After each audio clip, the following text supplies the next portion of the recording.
Everyone, welcome back to your online class. Today topic is भारतीय राष्ट्रीय आंदोलन के उदय के कारण। आज हम इन्हीं के बारे में पढ़ने वाले हैं। Causes of rise of Indian national movement की भारत में राष्ट्रीय आंदोलन क्यों हुए थे, ठीक है, इनके पीछे का रीज़न क्या है। जैसा कि आपको पता है 16वीं सेंचुरी में हमारा देश क्या था, सोने की चिड़िया था, आर्थिक संपन्नता थी, ठीक है, फाइनेंशियली हम लोग अच्छे थे 16वीं सेंचुरी में।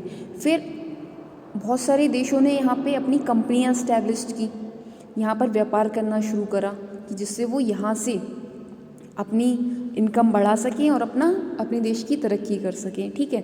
फिर 1757 में क्या हुआ, एक प्लासी का युद्ध हुआ था, जिससे यहाँ पर जो पॉलिटिकल वीकनेस थी, राजनीतिक दुर्बलता थी, उसका फ़ायदा उठाकर भारत ने क्या करा, अंग्रेज़ों ने यहाँ पर अपना रूल इस्टेब्लिश कर लिया, यहाँ पर शासन करना शुरू कर दिया। उनकी जड़ें जो थी वो क्या हो गई, यहाँ पर मजबूत हो गई। आए तो ये व्यापार करने ही थे, लेकिन 1757 के बाद उन्होंने यहाँ पर रूल करना शुरू कर दिया, ठीक है। उस समय बंगाल के नवाब थे सिराजुद्दौला, और उन्हें हराकर इन्होंने वहाँ पर अपनी सत्ता कायम कर ली, उनको वहाँ पर पावर मिल गई है ना। और फिर धीरे धीरे छोटे बड़े राज्यों में ब्रिटिश साम्राज्य की स्थापना हो गई और हम गुलाम बन गए, ठीक है।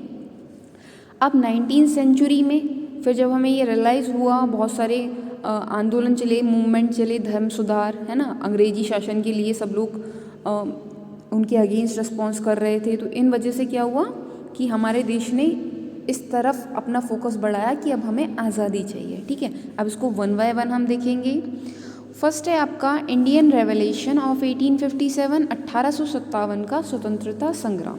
जैसा कि आपको पता है ये स्वतंत्रता के लिए हमारा पहला संग्राम था, है ना। ये एक सैनिक विद्रोह से बहुत ज़्यादा था और सब लोग इसमें इकट्ठे हो गए थे कि हमें अपने देश को आज़ाद कराना है ना। और ये बहुत तेज़ी से फैला था, लेकिन जो ब्रिटिश गवर्नमेंट थी उन्होंने इसको क्या करा, बहुत आसानी से कुचल दिया। और इसके बदले उन्होंने क्या करा, जो वहाँ पर गाँव थे, बहुत सारे गाँव को ऐसे ही रूंड कर दिया, उजाड़ दिया, है ना। और जो इनोसेंट पर्सन थे उन्हें ऐसे ही मार दिया। तो इससे जो यहाँ की लोग थे वो क्या हो गए, बहुत ज़्यादा असंतोष उनमें आ गया, अनसेटिस्फाइड हो गए, है ना। तो ये भी एक बड़ा रीज़न था कि उन्होंने इस तरह से रिएक्ट करा था कि जो इंडियंस थे उनके अगेंस्ट हो गए थे, ठीक है। Next one is glorious past of India, Bharat का गौरवपूर्ण अतीत। जैसा कि हम पास्ट की बात करें तो हमारे जो संस्कृति है वो बहुत गौरवपूर्ण है, ग्लोरियस है। क्योंकि अगर हम बात करें, पहले यहाँ पर राम जैसे आदर्श पुरुष, चक्रवर्ती सम्राट अशोक, चाणक्य जैसे राजनीतिक रहे हैं, है ना। तो हम कभी भी गुलाम नहीं बन सकते।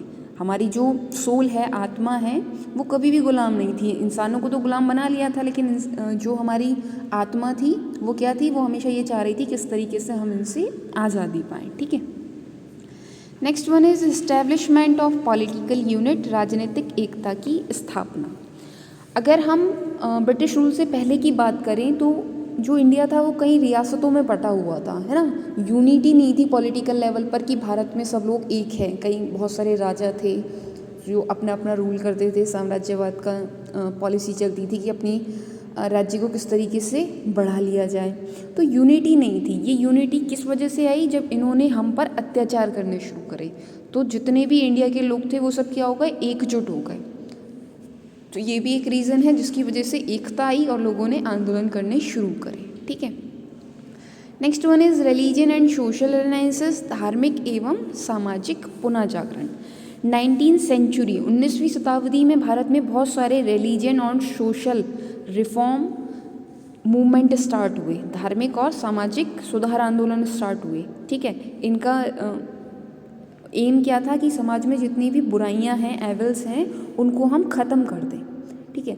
अब इसके लिए बहुत सारे आपके धार्मिक और सामाजिक नेता थे, जैसे राजा राम मोहन राय, स्वामी दयानंद सरस्वती, रामकृष्ण परमहंस, स्वामी विवेकानंद, श्रीमती एनी बेसेंट, देवेंद्र नाथ सेन, ईश्वर चंद्र विद्यासागर। इन्होंने क्या करा, जो हमारे समाज में बुराइयां थी उन्हें दूर करने की कोशिश करी और बहुत सारी बुराइयों का अंत भी किया, ठीक है। और राजा राम मोहन राय को ही भारतीय राष्ट्रीयता का अग्रदूत कहा जाता है, क्योंकि उन्होंने सबसे पहले स्टार्ट किया था कि यहाँ पर जो बुराइयाँ हैं उनको एंड करें। उसके लिए इन्होंने क्या करा, 1828 में ब्रह्म समाज की स्थापना की थी, है ना। और जो स्वामी दयानंद सरस्वती हैं उन्होंने 1875 में बम्बई में आर्य समाज की स्थापना की थी। और सत्यार्थ प्रकाश में लिखा था कि विदेशी राज्य चाहे वह कितना ही अच्छा क्यों ना हो, स्वदेशी राज्य की तुलना में वह बुरा ही है, ठीक है, कभी भी अच्छा नहीं हो सकता। स्वामी दयानंद सरस्वती के बारे में एनी बेसेंट ने कहा था कि ये पहले व्यक्ति हैं जिन्होंने सबसे पहले ये नारा लगाया था कि भारत भारतीयों के लिए है, ठीक है। स्वामी विवेकानंद ने क्या किया, हमारे देश का जो कल्चर है उसको बाहर लेके गए, फॉरेन कंट्रीज़ में लेके गए। उन्होंने 1893 में शिकागो विश्व धर्म सम्मेलन में पार्टिसिपेट किया था और इंडियन कल्चर को पूरे विश्व में फेमस किया, ठीक है। तो ये बहुत सारे लोग थे जिन्होंने क्या करा, हमारे इंडिया में जो जो बुराइयां थी उनको एंड करके इसमें सुधार करना शुरू करा, ठीक है। Next one is economic exploitation of India, Bharat का आर्थिक शोषण। जो ब्रिटिश लोग थे वो क्या कर रहे थे, 1857 के स्वतंत्रता संग्राम के बाद उन्होंने इंडिया का शोषण करना शुरू कर दिया आर्थिक लेवल पर। यहाँ पर जितने भी उद्योग थे, जितने भी काम होते थे, सबको पूरी तरह से नष्ट कर दिया, है ना। और जो यहाँ का कच्चा माल होता था, रॉ मटेरियल, उसको इंग्लैंड भेजते थे और वहाँ से जो रेडियो के सामान आता था उसको यहाँ पर बहुत महंगा बेचते थे। यहाँ से बहुत सस्ते में कच्चा माल ले जाते थे, ठीक है, और वहाँ से जब वो मशीनों में रेडी हो जाता था उसे यहीं पर बहुत ज़्यादा रेटों में बेचते थे। तो इससे क्या हो रहा था, जो इंडियंस थे वो इकोनॉमिकली बहुत ज़्यादा वीक हो रहे थे, ठीक है। अब विलियम डिग्बी हैं, उन्होंने कहा है करीब 10 करोड़ मनुष्य ब्रिटिश भारत में ऐसे हैं जिन्हें किसी भी समय भरपेट अन्न नहीं मिलता था। मीन्स 10 करोड़ लोगों को एक भी टाइम वो लोग पेट भर के खाना नहीं खाते थे, इतनी बुरी सिचुएशन कर दी थी उन्होंने, ठीक है। और कोई भी अगर दूसरी सिचुएशन आ रही थी, जैसे नेचुरल डिसास्टर हो रहा था, अकाल हो रहा था, तो उसमें हमारी कोई हेल्प नहीं कर रहे थे और उससे क्या हो रहा था, हमारी प्रॉब्लम्स और ज़्यादा बढ़ रही थी। नेक्स्ट बात करें वेस्टर्न एजुकेशन, पाश्चात्य शिक्षा। अब ब्रिटिश लोगों ने यहाँ पर इंग्लिश को अप्लाई कर दिया कि हम सब लोग इंग्लिश में ही पढ़ेंगे, है ना। इंग्लिश को क्या कर दिया, शिक्षा का माध्यम बना दिया, मीन्स ऑफ एजुकेशन बना दिया कि जो इंडियंस हैं उनकी सोच कैसी हो जाए, ब्रिटिश की तरह हो जाए। चाहे वो रंग और वर्ण से इंडियंस रहें, लेकिन जो उनकी सोच है, उनके विचार हैं, वो कैसे हो जाएं, ब्रिटिश हो जाएं। लेकिन ये भी हमारे लिए हेल्पफुल रहा। क्यों? क्योंकि इसके माध्यम से जब हमें इंग्लिश आ गई तो हमने जो फॉरेन कंट्रीज़ में स्वतंत्रता संग्राम चल रहे थे, है ना, उनके बारे में पढ़ा और हमारे अंदर भी ये भावना जागी कि हमें भी अपने देश को आज़ाद कराना है, हमें नए नए तरीके पता चले, है ना। तो ये भी हमारे लिए क्या हो गया, हेल्पफुल हो गया। Next, contribution of literature and Indian newspaper, भारतीय समाचार पत्र तथा साहित्य का योगदान। जो भारतीय समाचार पत्र थे और साहित्य थे, उन्होंने भी जो इंडियंस थे उसमें एकता की भावना लाई, सबको एकजुट किया कि हमें अपने देश को आज़ाद कराना है। अगर हम उस समय की बात करें तो इंडिया में अलग अलग लैंग्वेज में अबाउट 478 न्यूज़पेपर निकलते थे, 478, ठीक है। तो डिफरेंट लैंग्वेज के लोग, और सब में मेन टॉपिक क्या होता था, देश प्रेम और साम्राज्यवाद का विरोध, ठीक है, कि सब लोग अपने कंट्री को आज़ाद कराएं और ये जो साम्राज्यवाद की पॉलिसी ब्रिटिश लोग अपनाते हैं इसका हमें विरोध करना है, ठीक है। Next one is repressive policy of Lord Linton की दमनकारी नीति। लॉर्ड लिंटन 4 साल के लिए यहाँ के गवर्नर जनरल बने थे 1876 से 1880, ठीक है, 1876 से 1880 तक।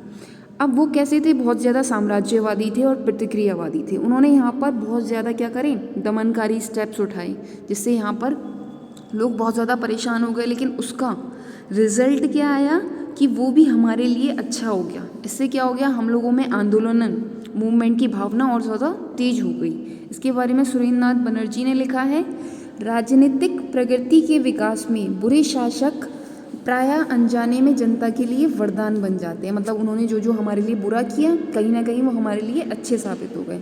उन्होंने क्या किया, इंडियन सिविल सर्विस में जो भर्ती की एज थी वो 21 ईयर्स थी, उसको कम करके 19 ईयर्स कर दिया, जिससे कोई भी इंडियन सेलेक्ट ना हो पाए, है ना।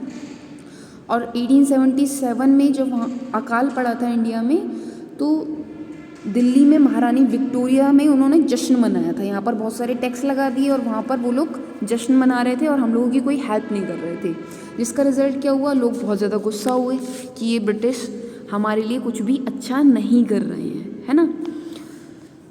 Next one is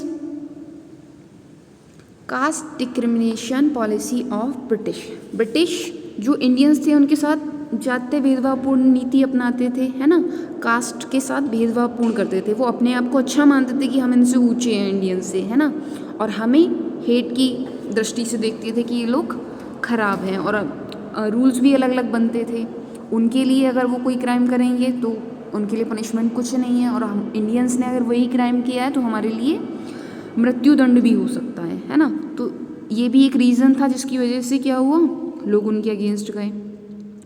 next one is effect of foreign movement, विदेशी आंदोलन का प्रभाव। जो ब्रिटेन का उस वक्त रूल चल रहा था यहाँ पर, और उन्होंने इंग्लिश अप्लाई कर दी थी कि हमें इंग्लिश पढ़ना है, तो उससे हमें बहुत सारे फॉरेन मूवमेंट के बारे में पता चला कि विदेश में कैसे कैसे आंदोलन चल रहे हैं अपनी कंट्रीज़ को आज़ाद कराने के लिए। तो जब हम लोगों ने उनको पढ़ा, है ना, जैसे आयरलैंड में होम रूल आंदोलन चल रहा था, अमेरिका का स्वतंत्रता संग्राम, तो इन चीज़ों को पढ़ के हमारे अंदर और देश प्रेम की भावना जागी कि हम भी अपने देश को आज़ाद करा सकते हैं। ठीक है। Next one is development of means of communication and transportation, आवागमन व संचार के साधनों का विकास।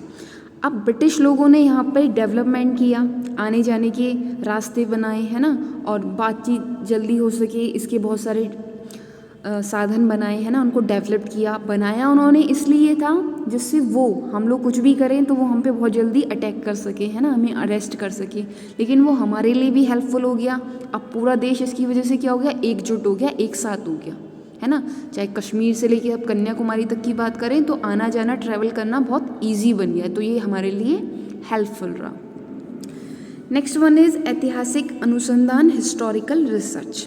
अब बहुत सारे विदेशी लोग थे जिन्होंने जो यहाँ पर ग्रंथ लिखे गए थे संस्कृत लैंग्वेज में, उनको इंग्लिश में ट्रांसलेट किया, है ना। तो जो इंडियंस थे उनके अंदर ये आया कि भाई हमारा कल्चर इतना अच्छा है तो हम गुलाम क्यों हैं। ठीक है। Next one is discrimination policy in government job, सरकारी नौकरी में भेदभावपूर्ण नीति। अब ब्रिटिश गवर्नमेंट की पॉलिसी थी कि वो जो गवर्नमेंट जॉब थी उनमें इंडियंस को अप्लाई करने की परमिशन नहीं देते थे, है ना, या फिर किसी न किसी रीज़न से उसको हटा दिया जाता था। जैसे उन्होंने एज 21 से कम करके 19 कर दी, तो उन्होंने एक रूल निकाला, अनाउंसमेंट की कि अब इंडियंस के साथ कोई भेदभाव नहीं किया जाएगा, लेकिन एक्चुअल में ऐसा किया नहीं गया। ठीक है। एंड कंट्रोवर्सी इन इल्वर्ट बिल, इल्वर्ट विधेयक पर विवाद। अब इल्वर्ट 1880 में एक उदारवादी गवर्नर जनरल आए थे इंडिया के। ठीक है। अब इन्होंने क्या करा, बहुत सारे सुधार किए प्रशासन में कि इंडियंस में जो प्रॉब्लम्स हैं उनको सुधारा। एक ये बिल लेकर आए इल्वर्ट बिल, जिसमें क्या था, इंडियन भी अब ब्रिटिश जो लोग हैं उन पर कोई क्राइम होगा तो उस पर अब बैठ सकते हैं, उसकी सुनवाई सुन सकते हैं। तो इस चीज़ का अंग्रेज़ों ने विरोध किया कि ऐसा नहीं होगा, है ना, और इंडियंस इसके फेवर में थे, ऐसा होना चाहिए, तो इस पर काफ़ी विवाद चला, है ना। और फिर जब एल्बर्ट को अपने लोगों के आगे झुकना पड़ गया, उन्हें इसे हटाना पड़ा और उन्होंने ज्यूरी प्रथा लाई, फिर इसको इंडियंस ने एक्सेप्ट नहीं करा। तो ये भी एक रीज़न था कि इंडियंस को समझ में आ गया था कि ब्रिटिश हमारे फेवर में कभी नहीं आएंगे, उनकी जो पॉलिसी हैं वो अपने लिए अच्छी हैं और इंडियंस के लिए बुरी हैं। तो ये सारे रीज़न थे कि जिस वजह से इंडियंस मूवमेंट का स्टार्ट हुआ। ठीक है। आई होप आपको क्लियर हो गया होगा। Thank you for watching this class.